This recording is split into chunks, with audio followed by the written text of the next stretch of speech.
বিসমিল্লাহির রহমানির রহিম। জ্বালা মেডুই নামে নিত্য সহচর এবং এর অন্যতম চরিত্রগত বৈশিষ্ট্য। জ্বালা যন্ত্রণা শরীরের মধ্যে জ্বালা পোড়া বলে মহিলারা বলে, হাত পা জ্বালা করে, মাথার তালু জ্বালা পোড়া করে, এটা মেডুই নামে নিত্য সহচর, মানে সবসময় মেডুই নামে এটা থাকবেই। এটা এর অন্যতম চরিত্রগত বৈশিষ্ট্য। এই যে চরিত্রগত বৈশিষ্ট্য মেডিসিনটার, এটা অন্যতম। বিশেষ করে হাত পায়ে জ্বালা থাকবেই, মানে হাত পায়ে জ্বালাটা থাকবেই বিশেষ করে, মানে এটা একটা বিশেষ একটা লক্ষণ যে হাত পায়ে জ্বালাটা থাকবেই। জ্বালা এত ভীষণ যে আক্রান্ত অঙ্গ রোগী কখনো ঢেকে রাখতে পারে না। এত জ্বালা যন্ত্রণা যে এত ভীষণ, এত মারাত্মক যে ওই রোগী আক্রান্ত যে জায়গাটা জ্বালা যন্ত্রণা করতেছে ওই জায়গাটা রোগী ঢেকে রাখতে পারে না কাপড় দিয়ে বা কোনো কাঁথা দিয়ে বা যে কোনো কম্বল দিয়ে, মানে কোনো কিছু দিয়ে ঢেকে রাখতে পারে না। ক্রমাগত বাতাস চায় বা ঠান্ডা জল লাগাতে চায় ওই আক্রান্ত জায়গাটাতে, ক্রমাগত, মানে এই বিরামহীন ভাবে বাতাস দিতে বলে এবং ঠান্ডা জল লাগাইতে চায়, ওখানে ঠান্ডা পানি দিতে চায়।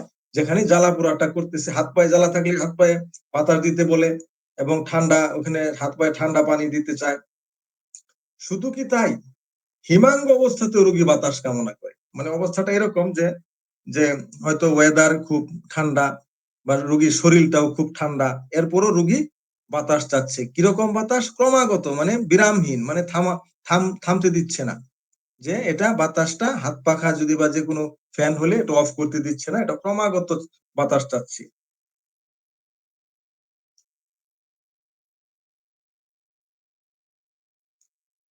হাতে জ্বালা, পায়ে জ্বালা, ব্রহ্মতালুতে জ্বালা, মানে হাতে জ্বালা জ্বালা পোড়া থাকবে, পায়ে জ্বালা পোড়া থাকবে, ব্রহ্মতালুতে জ্বালা পোড়া থাকবে। ব্রহ্মতালুটা হলো মাথার তালু, তাহলে হাতে পায়ে মাথাতে, মাথার তালুতে জ্বালা পোড়া থাকবে এবং সারা শরীরে জ্বালা পোড়া মেডুকে চিনতে খুবই সাহায্য করে। সারা শরীরেই তার জ্বালা পোড়া থাকবে, এটা মেডুকে চিনতে খুবই সাহায্য করে। মেডুর নামকে চিনতে হলে, চিনার ক্ষেত্রে এই জিনিসটা খুব সাহায্য করে। কোন জিনিসগুলো? হাত পায়ে এবং মাথার তালুতে জ্বালা পোড়া থাকবে। হাতে পায়ে এবং মাথার তালুতে জ্বালা পোড়া থাকাটা মেডুর নামকে চিনতে বড়ই সাহায্য করে। মানে শুধু সাহায্য না, বড়ই সাহায্য করে। মানে এই তিনটা লক্ষণ খুবই বড় লক্ষণ। এই মেডুর নামকে চিনার জন্য এগুলো বড়ই সাহায্য করে, মানে খুব গুরুত্বপূর্ণ ভাবে আমাদেরকে এগুলো চেনার ক্ষেত্রে সহযোগিতা করে। মেডুই নামে প্রায় সকল রোগ দিবা ভাগে বৃদ্ধি পায়। মেডুই নামের সমস্যাগুলো দিনের বেলা বৃদ্ধি পায়। আর আমরা সিফিলি নামে দেখেছিলাম, সিফিলি নামের সমস্যাগুলো সন্ধ্যা থেকে শুরু হয়, রাত বাড়ার সাথে সাথে দ্বিগুণতর হতে থাকে। দিনের বেলায় থাকলেও সিফিলি নামের সমস্যাটা তেমন না, কিন্তু বৃদ্ধি পায় সন্ধ্যার পর থেকে। রাতে বেশি থাকে, যার ফলে রোগী ঘুমাতে পারে না এবং রোগীর আতঙ্কের সৃষ্টি হয় মনের মধ্যে। রোগী মনে করে যে বাঁচতে পারবে না, বাঁচবে না সে আর। এটা সিফিলি নামে ছিল। আর মেডুই নামে আমরা দেখতে পাচ্ছি দিনের বেলা বাড়ে। সিফিলি নাম রাতে বাড়ে, মেডুই নাম দিনের বেলা বৃদ্ধি পায়। প্রায় সকল রোগ, মেডুই নামের প্রায় সকল রোগ দিনের বেলা বৃদ্ধি পায়। সিফিলি নামের ঠিক উল্টো, অর্থাৎ নিশীথে বৃদ্ধি যেমন সিফিলি নামকে নির্দেশ করে, তেমনি দিবসে বৃদ্ধি মেডুই নামের গুণগত বৈশিষ্ট্য। সিফিলি নাম রাতে, মেডুই নাম দিনে এই বৃদ্ধি পায়। অত্যন্ত গরম কাতর, ওই যে আগে আমরা পড়লাম যে ক্রমাগত বাতাস চায়, ঠান্ডা জল লাগাইতে চায়, সে গরমে কাতর হয়ে যায়, গরম সহ্য করতে পারে না। গরমটা তার খুব অত্যন্ত গরম কাতর, শুধু গরম কাতর না, অত্যন্ত গরম কাতর, মানে খুবই গরম কাতর সে। মেডুই নামের জ্বালা যেমন ব্যথাও তেমন, জ্বালার সাথে সাথে ব্যথাও থাকবে। এই যেখানে জ্বালা থাকবে সেখানে ব্যথা থাকবে, যেমন বাত, কটিবাত, গেটে বাত, সর্বাঙ্গে ব্যথা বোধ বা কামরানি, সারা শরীরে তার ব্যথা বোধ করবে। সে সে মনে করবে তার সারা শরীরে তার ব্যথা থাকবে। এবং কামরানি ব্যথা, কামরানি ব্যথাটাকে রুব্রিকের ভাষায় বলে বাইটিং পেইন। বাইটিং পেইন থাকবে, মানে কামড়ানোর মতো ব্যথা, বলে যে চাবায়, আমার পা গুলো খালি চাবায়, পায়ের গুছাগুলো চাবায়, হাত পা চাবায়, লোকজন বলে অনেক সময় যে কামরানির ব্যথা, সারা শরীরে কামরানি ব্যথা, বাত, গেটে বাত, কটি বাত, সর্বাঙ্গে ব্যথা এবং ব্যথাটা কামরানির মতো ব্যথা, বাইটিং পেইন। কামরানি ব্যথার জন্য রোগী অঙ্গ প্রত্যঙ্গ টিপে দিতে বলে। ওই যে হাত দিয়ে আমরা অনেক সময় মেসেজ করে দিই, টিপে দিই। এবং শয্যা গ্রহণের পর ক্রমাগত পা নাড়াতে থাকে, এটা একটা বিরাট একটা লক্ষণ যে যখনই সে শয্যা গ্রহণ করে মানে বিছানায় শোয় তখন পা দুটি নাড়াতে থাকে ক্রমাগত, এটা থামে না। শয্যা গ্রহণের পর মানে বিছানায় শোয়ার পরে ক্রমাগত পা নাড়াতে থাকে, ক্রমাগত মানে বিরামহীন ভাবে পাগুলো নাড়াতেই থাকে, থামে না। রোগী পর্যবেক্ষণে লক্ষণগুলি লক্ষ্য করার মতো।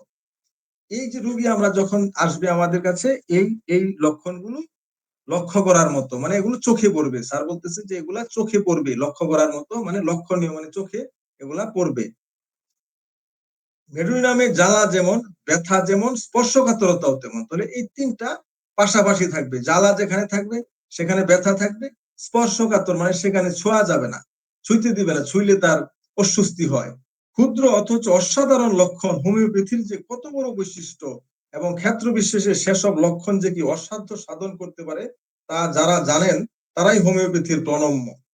মানে স্যার বলতেছেন যে এই যে ক্ষুদ্র অথচ অসাধারণ লক্ষণ হোমিওপ্যাথিতে যে কত বড় বৈশিষ্ট্য, মানে লক্ষণটা ছোট হইতে পারে কিন্তু অসাধারণ লক্ষণ, এটা যে হোমিওপ্যাথির কত বড় বৈশিষ্ট্য এবং ক্ষেত্র বিশেষে মানে কিছু কিছু ক্ষেত্রে সেসব লক্ষণ, এই লক্ষণগুলো যে কি অসাধ্য সাধন করতে পারে, মানে এই ছোট লক্ষণ দিয়ে অনেক রোগীকে আরোগ্য করা যায়, তা যারা জানেন তারাই হোমিওপ্যাথির প্রণম্য। মানে এই বিষয়টা যারা জানেন যে ছোট অথচ অসাধারণ লক্ষণগুলো হোমিওপ্যাথি যে কত, হোমিওপ্যাথির ক্ষেত্রে চিকিৎসার ক্ষেত্রে অনেক গুরুত্বপূর্ণ ভূমিকা পালন করে এবং ক্ষেত্র বিশেষে সেসব লক্ষণ অসাধ্য সাধন করে, মানে অনেক জটিল রোগকেও সে রোগীকে আরোগ্য করা যায় এই ক্ষুদ্র অথচ অসাধারণ লক্ষণ দিয়ে।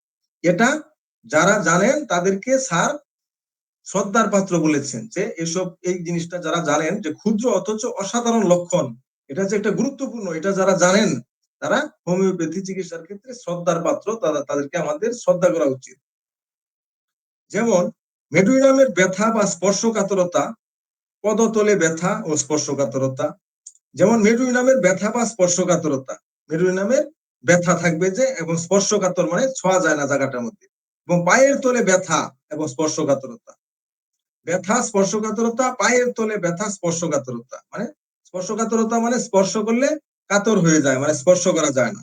মেরুর পদতলের স্পর্শকাতরতা এমনই চমৎকার কথা যে অনেক সময় এই লক্ষণটির উপর নির্ভর করে রোগীদের অসাধারণ সম্ভব হয়েছে, রোগীদের অসাধ্য সাধন সম্ভব হয়েছে। মানে এই যে পায়ের নিচে যে স্পর্শকাতরতা, এটা একটা এমনই চমৎকার কথা, মানে এটা একটা এমনই একটা গুরুত্বপূর্ণ লক্ষণ যে শুধু এই লক্ষণটার উপর ভিত্তি করে রোগীর দেহের মধ্যে অসাধ্য সাধন সম্ভব হয়েছিল।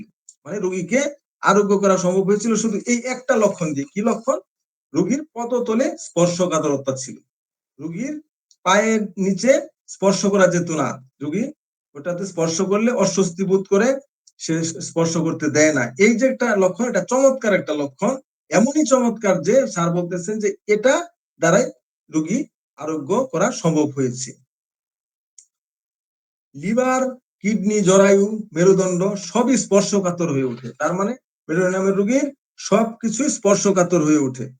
লিভার, কিডনি, জরায়ু, মেরুদণ্ড সবই স্পর্শকাতর হয়ে ওঠে, মানে ছোঁয়া যায় না, স্পর্শ করা যায় না। মহিলাদের স্তন স্পর্শকাতর হয়ে যায়, মহিলাদের স্তন স্পর্শকাতর হয়ে যায়।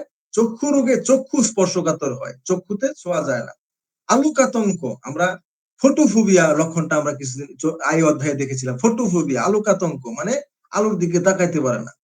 ফটোফোবিয়া যেটা রুব্রিকটা ছিল, যে চক্ষু রোগে চক্ষু স্পর্শকাতর হয়, মানে যখন চোখে কোনো সমস্যা হয় তখন চোখে স্পর্শ করা যায় না, এবং আলোকাতঙ্ক হয় মানে আলোর দিকে তাকাইতে পারে না। লক্ষ্য করলে দেখবেন অনেক শিশু আছে যাদের গায়ে হাত দিলে ভীষণ বিরক্ত হয়। আমরা এরকম অনেক শিশু দেখতে পারবো যাদের গায়ে হাত দিতে দেয় না, শিশুরা বিরক্ত হয়, ক্রুদ্ধ হয়ে ওঠে। মানে শিশু, এরকম শিশু আছে যাদের গায়ে হাত দিতে দেয় না, তারা রেগে যায়, ভীষণ বিরক্ত হয়। মানে শুধু বিরক্ত না, যাদের গায়ে হাত দিলে ভীষণ বিরক্ত হয় এবং ক্রুদ্ধ হয়ে যায়, রেগে যায়। আসলে শিশুটি মেডুইনামের স্পর্শকাতরতায় ভুগছে।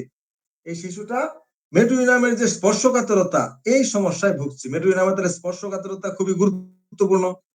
যে শরীর আপনার এরকম কি কোনো অঙ্গ প্রত্যঙ্গ আছে যে ওখানে আপনি নিজে হাত দেন না বা কাউকে হাত দিতে দেন না, এরকম ওখানে টাচ করলে কেউ আপনি আপনি আপনার খুব অস্বস্তি বোধ করেন, আপনি রেগে যান যে হ্যাঁ আমি তো আমার শরীরের কোথাও হাত দিতে দেই না বা হাতের মধ্যে বা পায়ের মধ্যে এরকম কোনো কিছু লাগাইতে পারি না, আমি নিজেও হাত দিতে পারি না, তাহলে এটা একটা মেরুইনামের লক্ষণ এবং খুবই গুরুত্বপূর্ণ যে স্পর্শকাতরতায় ভুগছে এই রোগীটি।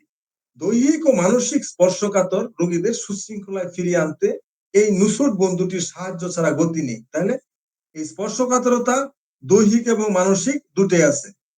এই রোগীটাকে সুস্থ মানে সুশৃঙ্খল একটা সুন্দর জীবনে ফিরিয়ে আনতে এই এই নুসরত এই বন্ধু এই মেডিসিনটাকে বন্ধু বলতেছেন স্যার, এই নুসরত বন্ধুটির সাহায্য ছাড়া আর কোনো উপায় নেই। এটা এই এই এই বন্ধু ওষুধটি ছাড়া আমাদের আর কোনো উপায় নেই। যখন একটা স্পর্শকাতরতার রোগী পাবো আমরা, তাকে সুশৃঙ্খল ভাবে ফিরিয়ে আনতে বা তাকে আরোগ্য করতে। তারপরে প্রায় যাচ্ছি, মেডুর রোগীর মুখের ভাষাটিও লক্ষ্য করার মতো। মেডুর নামের রোগীর মুখের ভাষাগুলো আমরা লক্ষ্য করার মতো, আমরা লক্ষ্য করব, লক্ষণীয়। রোগী প্রায় বলতে থাকে তার দেহের ভিতরটা যেন কাঁপছে, রোগীর দেহের ভিতরে যেন অঙ্গ প্রত্যঙ্গগুলো কাঁপতেছে, থরথর করে যে কাঁপে, যেরকম আপনার এই গাড়িতে অনেক সময় উঠলে থরথর করে কাঁপে, যেরকম এরকম কাঁপুনি, যে ভিতরে কাঁপতেছে। রোগী দেহের এই অভ্যন্তরীণ কম্পনের কারণটি হলো তার স্নায়বিক দুর্বলতা। তার স্নায়বিক দুর্বলতার কারণে তার ভিতরে এরকম অভ্যন্তরীণ কম্পনের সৃষ্টি হয়। এই দুর্বলতার কারণে মাথা ঘুরে। এই যে তার দুর্বলতা, এটার কারণে রোগীর মাথা ঘুরে। তাহলে মেরুদণ্ড নামের রোগী শরীরের ভিতরে অঙ্গ প্রত্যঙ্গগুলো কাঁপবে তার স্নায়বিক দুর্বলতার কারণে, এবং তার মাথা ঘুরে। মাথা ঘুরে মানে সে দেখে সবকিছু ঘুরতেছে, এরকম আশেপাশে জিনিসপত্র। রোগী কোন রকম শ্রম সহ্য করতে পারে না। মেরুদণ্ড নামের রোগী কোন রকম পরিশ্রম সহ্য করতে পারে না। কখনো মূর্ছা যায়, কখনো মূর্ছা যায় মানে অজ্ঞান হয়ে যায়। উদ্বেগ, আশঙ্কা, নৈরাশ্যে রোগী চিত্রে মৃত্যু ভয় তৈরি হয়। মানে উদ্বেগ, আশঙ্কা, নৈরাশ্য। উদ্বেগ মানে দুশ্চিন্তা, মানে বিভিন্ন জিনিস নিয়ে সে মানে উদ্বেগ এরকম না যে কোনো একটা বিষয় নিয়ে আসে, মানে খুব ভয়ে আছে যে জিনিসটা কি কি হয়, এটা কি ভেঙে যায় বা সে কি অ্যাক্সিডেন্ট করে কিনা, এরকম একটা উদ্বেগ। আশঙ্কাও এরকম যে সে ওই তার হাজবেন্ড হয়তো বাড়িতে আসতেছে, মনে করবে যে গাড়ি অ্যাক্সিডেন্ট হয় কিনা, বা আমি গাড়ি দিয়ে যাচ্ছি, আমি কি অ্যাক্সিডেন্ট হয়ে যায় কিনা, এরকম একটা উদ্বেগ, আশঙ্কা থাকবে। এবং নৈরাশ্য থাকবে যে আমার জীবনে কি হবে, মানে আশা নাই, নিরাশা, যে আমি কি করব, আমার ছেলেরা কি ভবিষ্যতে কি হবে, আমার স্বামীর কি হবে, আশা নিরাশা, নৈরাশ্যবাদী সে, মানে আশা নাই তার, সে আশাবাদী না। রোগী চিত্তে মৃত্যু ভয় তৈরি হয়। এই যে এগুলো কারণে উদ্বেগ, আশঙ্কা, নৈরাশ্য, এই কারণে রোগীর মনের মধ্যে মরার ভয় তৈরি হয়, সে মারা যাবে এরকম একটা ভয় তৈরি হয়। সে মনে করে সে মহা পাপ করেছে। রোগী মনে করে যে সে অনেক পাপী, সে জীবনে অনেক অন্যায় অন্যায় কাজ করেছে, অনেক পাপ করেছে। সর্বদা একটা কাল্পনিক ভাবনায় রোগী ব্যস্ত হয়ে ওঠে। রোগী একটা কল্পনার মধ্যে কি যেন ভাবে, এজন্য রোগী সবসময় ব্যস্ত থাকে। কি জন্য ব্যস্ত থাকে? সে কল্পনার মধ্যে কি যেন একটা ভাবে সবসময়। সবসময় সর্বদা একটা কাল্পনিক ভাবনায় রোগী ব্যস্ত হয়ে ওঠে সবসময়। এই যে মহাপাপ করেছে এটা মনে করে, এবং সে সর্বদা একটা কাল্পনিক ভাবনায় ব্যস্ত থাকে রোগী।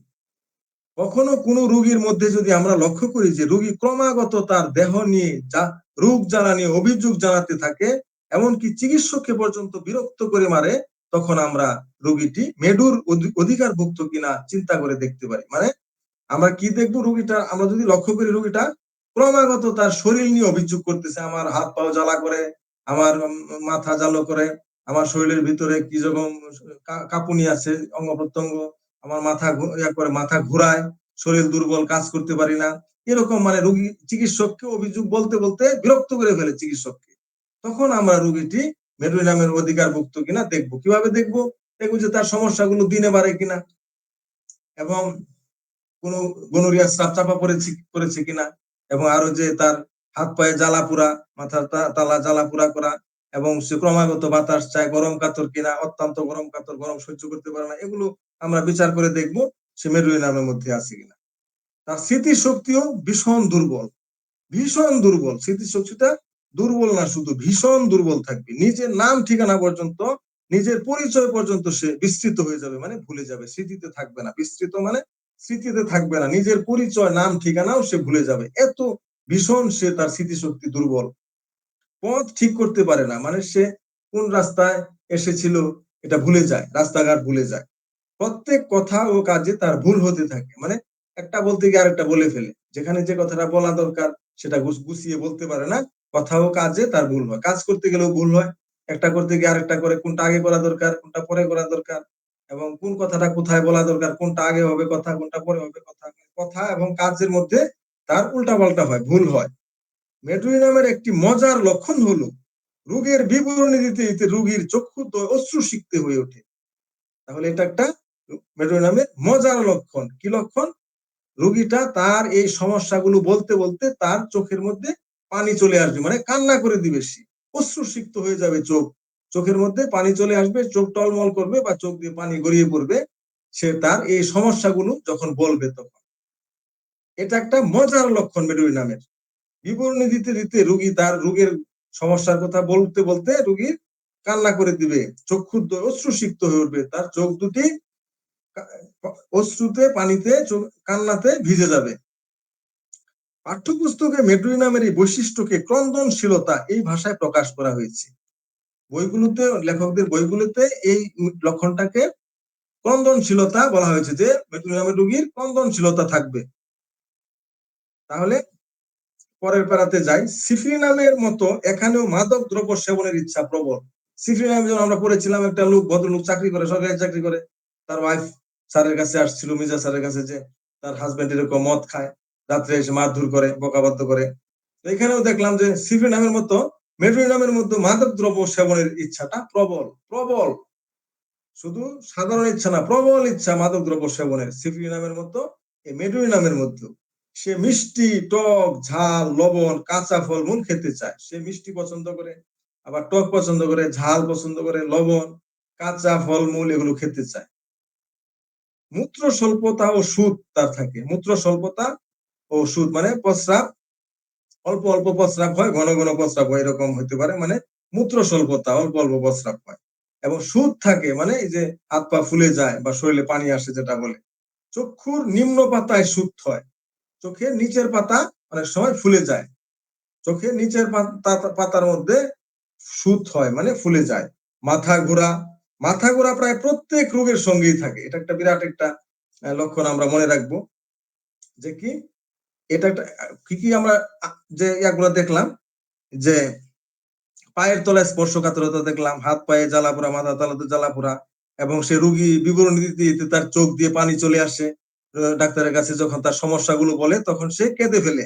এটা একটা বিরাট লক্ষণ। তারপরে দেখলাম যে মাথা ঘোরাটা প্রত্যেক রোগের সঙ্গেই থাকে, প্রায় প্রত্যেকটা লক্ষণের সাথে তার মাথা ঘোরাটা থাকবে। ভীষণ মাথা ঘোরা, শিশুর মাথায় একজিমা, মানে মাথা ঘোরাটা ভীষণ মাথা ঘোরা, মাথা ঘোরার সমস্যাটা খুব সাংঘাতিক। শিশুর মাথায় একজিমা, এটাও মেডুই নামের লক্ষণ। বহুমূত্র মানে ডায়াবেটিসটাও মেডুই নামের লক্ষণ। মূত্র কষ্ট মানে প্রস্রাব করতে কষ্ট হয়, জ্বালা পোড়া হয়। মূত্র পাথুরি, রক্তমূত্র মানে প্রস্রাবের রাস্তা দিয়ে রক্ত আসে, রক্তমূত্র। তীব্র গন্ধযুক্ত মূত্র মানে প্রস্রাবের মধ্যে তীব্র গন্ধ, দুর্গন্ধ না, শুধু দুর্গন্ধ না, তীব্র দুর্গন্ধ।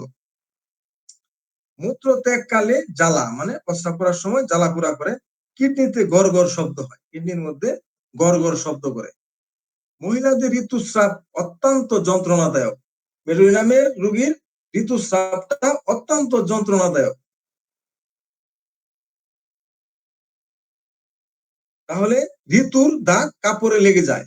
মহিলাদের ঋতুস্রাবটা অত্যন্ত যন্ত্রণাদায়ক থাকে। মেডুই নামের রোগীর ঋতুস্রাবটা অত্যন্ত যন্ত্রণাদায়ক, এবং ঋতুর দাগটা কাপড়ে লেগে যায়। ঋতুস্রাবের ওই রক্তের দাগটা কাপড়ে লেগে যায়, মানে উঠতে চায় না। কাশি, প্রবল কাশি, শুষ্ক কাশি, মানে কাশি হালকা কাশি থাকে, প্রবল কাশি থাকে, শুষ্ক কাশি থাকে, কাশিটা থাকে। কাশি, প্রবল কাশি মানে খুব কাশি, আবার শুষ্ক কাশি, অনেক সময় শুষ্ক কাশি কোনটা, যেটা কাশির মধ্যে কোনো শ্লেষ্মা ওঠে না, শুষ্ক কাশি। নিদ্রাকালে জিভ কামড়ে ফেলা মেডুই নামের মজার কথা। এটা একটা বিরাট আনকমন সিমটম, যে কি জিভে কামড় লাগে কোন সময়? নিদ্রাকালে, মানে ঘুমের মধ্যে জিহ্বার মধ্যে কামড় লাগে, তার নিজের দাঁতের কামড় নিজের জিহ্বাতে লাগে। কোন সময়? ঘুমের মধ্যে, ঘুমের মধ্যে জিহ্বা দিয়ে দাঁতে কামড় লেগে যায়। হৃৎপিণ্ডের দুর্বলতা বশত বাম হস্ত অসারবোধ বা ব্যথা। হৃৎপিণ্ডের দুর্বলতার কথা আমরা আগে দেখলাম, যে তার যে আপনার শরীরটা দুর্বল। তো হৃৎপিণ্ডের দুর্বলতার কারণে তার বাম হাতটা অসাড়বোধ বা ব্যথা করে, বাম হাতটা মানে কোনো শক্তি পায় না এরকম মনে হয় এবং ব্যথা করে, অসাড়বোধ হয় অথবা ব্যথা করে। তার বাম হাতটা অসাড়বোধ হয় মানে কোনো শক্তি পায় না, মনে হয় যে হাতটা কোনো কাজ করতেছে না, নিস্তেজ, মানে কোনো স্পর্শ স্পর্শ করলে কোনো অনুভূতি নাই, অসাড় বোধ করে এবং অথবা ব্যথা করে বাম হাত। এটা কি জন্য হয়? হৃৎপিণ্ডের দুর্বলতার কারণে। গোড়ালিতে ব্যথা মানে পায়ের গোড়ালির মধ্যে ব্যথা বা স্পর্শকাতরতা সাইকোসিসের একটি বৈশিষ্ট্যগত লক্ষণ। সুতরাং মেডুইন এখানে চমৎকার সাড়া দেবে, যেটা আমরা কিছুক্ষণ আগে বললাম যে পায়ের গোড়ালি আর পায়ের পাতা তো একই কথা, মানে পায়ের গোড়ালিতে ব্যথা বা গোড়ালির স্পর্শকাতরতা, তাহলে গোড়ালির মধ্যে ব্যথা থাকবে অথবা স্পর্শকাতরতা থাকবে, পায়ের গোড়ালিতে ব্যথা থাকবে বা স্পর্শকাতরতা থাকবে, এটা একটা সাইকোসিসের বৈশিষ্ট্যগত লক্ষণ। সুতরাং মেডুইন এক্ষেত্রে চমৎকার সাড়া দিবে। আমরা সিনা অধ্যায়ে দেখেছি সিনার রোগী হলে সে ক্রমাগত নাকের ভিতরে আঙ্গুল দিতে থাকে, মানে সিনা মেডিসিনের রোগী কি করে, সিনা অধ্যায়ে স্যার দেখেছেন সিনা মেডিসিনের রোগী ক্রমাগত নাকের ভিতরে আঙ্গুল দিতে থাকে, নাকের ভিতরে, কারণ তার নাক সুরসুর করে, নাকের ভিতরে সুরসুর করে, এই জন্য সিনার রোগী নাকের ভিতরে আঙ্গুল দেয়। কৃমি যখন রোগীকে কুড়ে কুড়ে খেতে থাকে তখন সিনা ওই রকম আচরণ করে। যখন কোন রোগীর কৃমি হয়, পেটের ভিতরে বেশি কৃমি হয়, তখন ওই সিনার রোগী ওই রকম আচরণ করে, মানে ওই রোগীকে কৃমি কুড়ে কুড়ে খাচ্ছে, মানে কৃমি তার শরীরকে ধ্বংস করে দিচ্ছে, ও তখন সিনার রোগী ওই রকম আচরণ করে, মানে নাকের ভিতরে আঙ্গুল দেয়। কিন্তু যদি এমন দেখা যায় যে রোগীর নাকের ডগা বা অগ্রভাগ সরসর করে, তজ্জনিত কারণে সে নাকের ডগায় হাত বুলাতে থাকে, ভিতরে আঙ্গুল দেওয়া না, কিন্তু এটা নাকের ডগার মধ্যে হাত দেয়। কেন হাত দেয়? নাকের ডগাটা, নাকের অগ্রভাগটা সুরসুর করে, এই জন্য নাকের ডগা আগার মধ্যে হাত দেয়, ডগার মধ্যে।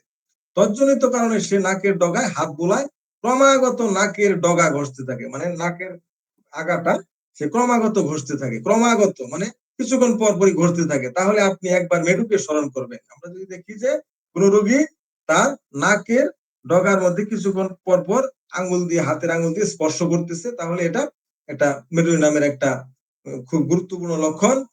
কথাটি অতি সাধারণ মনে হলেও হোমিওপ্যাথিক চিকিৎসায় এটা একটা অসাধারণ বৈশিষ্ট্য, মানে এটা কথাটা সাধারণ যে নাকের ডগায় রোগী হাত দিচ্ছে, এটা তেমন কি, কিন্তু হোমিওপ্যাথি চিকিৎসায় কিন্তু এটা একটা অসাধারণ, সাধারণ না, অসাধারণ বৈশিষ্ট্য। এটার একটা এখন একটা কেস বলতেছেন স্যার, একটা রোগীর ঘটনা। 40 ঊর্ধ্ব জনৈক সুদর্শন এক পুরুষের চিকিৎসায় আমি ঠিক করতে পারছিলাম না,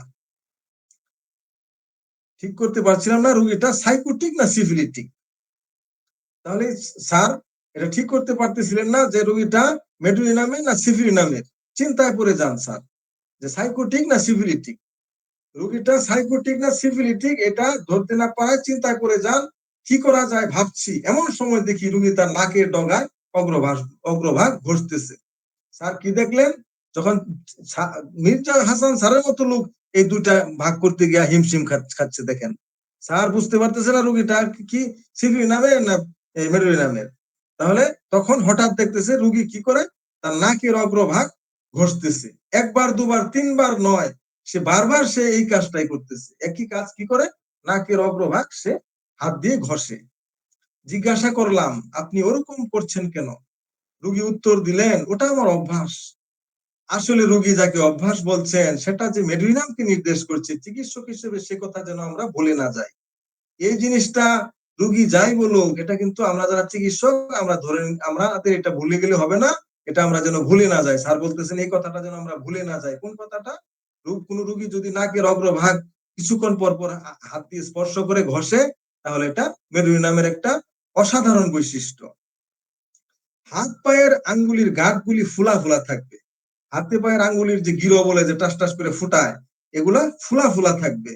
হাত পায়ের আঙ্গুলের ছোট ছোট হাড়ের উপর লিডাম বেনজোইক অ্যাসিড খুব ক্রিয়াশীল ওষুধ, মানে স্যার আরো দুইটা ওষুধের কথা বলতেন যে হাত পায়ের আঙ্গুলের ছোট ছোট হাড়ের উপর, হাত পায়ের আঙ্গুলের ছোট ছোট হাড়ের উপর লিডাম পাল এবং বেনজোইক অ্যাসিড খুব ক্রিয়াশীল ওষুধ। কিন্তু লক্ষ্য রাখা উচিত রোগী সাইকোটিক ধাতুর হলে মেডুলিন এবং তৎসদৃশ্য ব্যবস্থায় কাম্য। সাইকোটিক ধাতুর যদি হয় তাহলে তো আমরা নুসুক মেডিসিন দিব, এবং তৎসদৃশ্য ব্যবস্থায় কাম্য মানে এটাই করা উচিত স্যার বলতেছেন। অন্ধকারের ভয় থাকবে, মৃত্যু ভয় থাকবে, আত্মহত্যার চিন্তা থাকবে, অস্থির খিটখিটে স্বভাব, ক্রন্দনশীল, এই সমস্যাগুলো রোগীর থাকবে। তাহলে আমাদের তো টাইম শেষ। তো আমি চাচ্ছিলাম যে এরকম একটা অ্যালেন কিনোটের মতো একটা সিস্টেমেটিক্যালি সাজাবো যে মেডুলিনামের সিফিলিনামের মধ্যে কি কি রোগের কথা বলা হচ্ছে এটা সিরিয়ালি আবার ডান পাশে দিব মেডুলিনামের মধ্যে কি কি রোগের কথা বলা হচ্ছে, এটা গরম কাতর, এটা শীত কাতর, এরকম তুলনামূলক করে আমরা 3টা মেডিসিন পাশাপাশি একটা নোট করার চিন্তা ভাবনা করেছি। এটা পড়া শেষ হলে আমরা এটা করবো ইনশাআল্লাহ। তাহলে আজকে এ পর্যন্তই থাক। আপনাদের সবাইকে অনেক অনেক ধন্যবাদ। সবাই অনেক ভালো থাকবেন।